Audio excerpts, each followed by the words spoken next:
It's been a year and a half since Episode 1 was released, and Episode 2 couldn't have come at a better time. This title included a new graphics engine and fixed physics, but is that enough to save this title? This episode continues the story from Episode 1 and helps incorporate the story of Sonic the Hedgehog CD into the main Sonic the Hedgehog games, i.e. Sonic 1 up until Sonic 4. The story begins 4 months after the events of Episode 1, with Sonic having recruited his best friend Tails to help him defeat Metal Sonic and prevent Dr. Eggman from completing a new Death Egg. This new machine is built around Little Planet from Sonic CD, which will create a time-traveling Death Egg. Sonic and Tails arrive at Sylvania Castle Zone and the adventure begins. The game plays like Episode 1, in that there are 4 levels, each with 3 acts and a boss act. The 5th level has 1 act and a final boss act. The gameplay is similar to Episode 1. Sonic still retains his spin dash and homing attack, but he gains some new moves. Sonic and Tails can perform new combination attacks at any time. If it is activated on the ground, Sonic and Tails will perform the rolling combo, a super spin dash which is faster and more powerful than the regular spin dash. The copter combo is activated in the air. Tails will fly and carry Sonic like he did in Sonic 3. If it is activated underwater, the submarine combo allows Tails to carry Sonic and he will propel himself forward in the water. Collectibles in this game include the 7 Chaos Emeralds as well as a hidden red ring star in each act. The rings don't serve any purpose other to get an achievement. The special stage from Sonic 2 returns. Well, it's also from Sonic Heroes, and Sonic Rush, and Sonic Colors, and Sonic Generation. To enter a special stage, the player must reach the goal sign with 50 rings or more, just like Episode 1. The goal is to collect the set number of rings within 3 rounds. The special stages differ in that there are not only bombs which make you lose 10 rings, but also electric bombs which will slow you down. Sonic and Tails can also use the Sonic Boost technique from Sonic Rush and more modern Sonic games.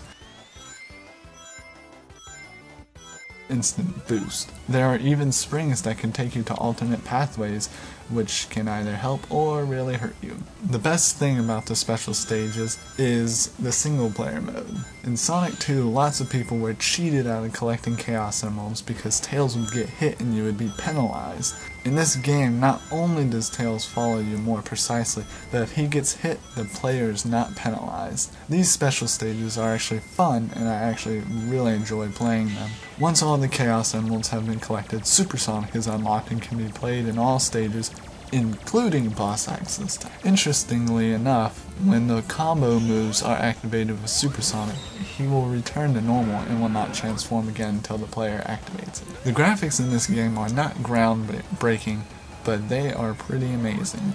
It really shows itself off in Sky Fortress Zone Act 3 and that boss fight. It takes place during sunset and you are able to see all the light and shadows from the characters and even rings. The game also brings back more memorable gimmicks in each zone. An example from the past is like Sonic 3's pull strings from Marble Garden Zone Act 2. An example in this game is the revolving pillars in Sylvania Castle Zone Act 3 or the wall run in Sky Fortress Act 2. The music in this game is great. At first, I didn't really like what I was hearing, but as I gave the soundtrack a few listens, it's really good and more like the Genesis songs than Episode 1. I do like that music is actually written for cutscenes rather than simply using that level's music. This game isn't without its faults, however, they are minor. I dislike how there are plot holes in the story. In the opening, Sonic and Tails arrive on the tornado and jump off of it. In Act 1 of Sky Fortress Zone, they are somehow back on the tornado. They then land it in Act 2, and the boss fight takes place at the tornado, which they ran away from in the previous 2 acts. They ditch the tornado after beating the boss and leave the falling fortress. So so the tornado is destroyed. Also, I don't understand why the Chaos Emeralds are as big as Sonic's head. It just doesn't look right. And when he transforms, the emeralds are smaller than his head again. I also don't understand why we have to get the Chaos Emeralds again. For some reason, Sonic lost them in Sonic 4, Episode 1, and had to collect them, and for some reason again, he lost them and now has to collect them. Even though there are fewer speed boosts than springs, there are still plenty of them. Dimps really needs to stop doing this and allow the player to gain speed and not give it to them, especially since they fixed the physics from Episode 1. I don't like how the stage results are handled. In every other Sonic game, the points are tallied in real time, while in this game, the stage is blurred and this huge score tally is presented and blocks everything behind it. Also, I hate how the animals are rescued from the capsule. In every past Sonic title, the animals jump around in excitement for freedom. Here they slowly escape and even sometimes trip on the ground. It just looks odd to me. I also didn't really like how the game ended because it didn't have a proper conclusion like Episode 1 or any past Sonic title. Although this could be that the ending cutscene may be the opening cutscene for Episode 3 or Sonic 5. This did happen with Sonic 3 as it led into Sonic and Knuckles. Overall, this is a huge improvement over Episode 1 and does deserve the title of Sonic 4.